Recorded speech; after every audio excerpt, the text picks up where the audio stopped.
this is well below what's expected. I mean, 164, and also the hourly earnings rate is 2.6, not 2.7, not 2.8. You still think it's solid, Alan? This is perfectly solid. And, you know, the miss on the top line jobs number is a pretty small miss in the scheme of things. The typical revision is plus or minus 50,000.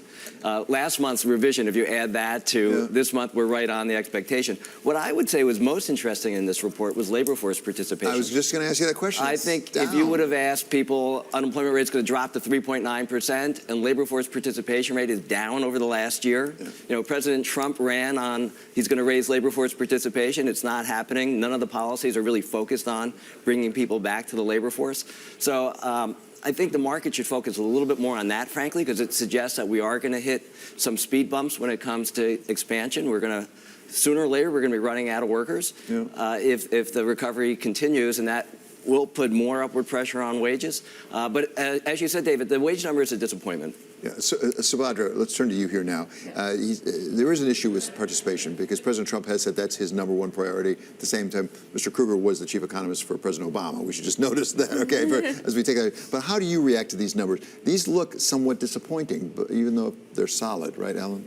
Yeah, they are, and that's reflected in the lower unemployment rate. I mean, we're 3.9%. The consensus going into this report was 4%.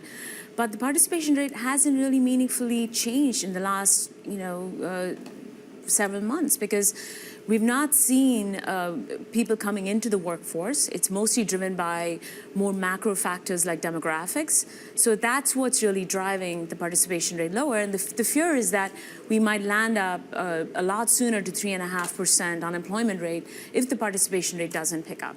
So why hasn't the participation rate picked up? I don't understand. We keep adding. I mean, even 164, maybe it's disappointing, but it's more than the 125 you'd need to just stay even, right? Oh, sure. So we're adding jobs, and we've been adding jobs for month after month after month, and yet the participation rate does not go up. In fact, this time it went down a bit. Right. Well, part of it is demographics. The workforce is getting older. Older workers have a lower labor force participation rate.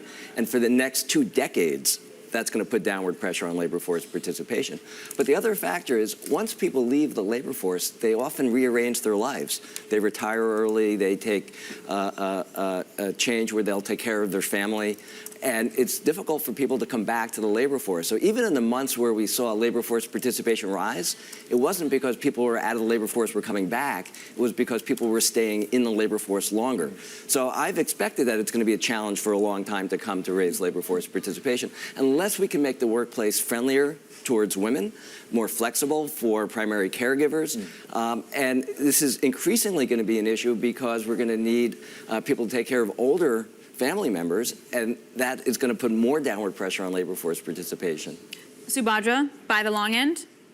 This is exactly what I was expecting, given the fact that the wage number was a lot lower than expected. You would have expected a rally in bonds, and that's exactly what you're seeing is a bull flattener. Is technology the new rock and roll? It's been the new rock and roll for quite a while. I think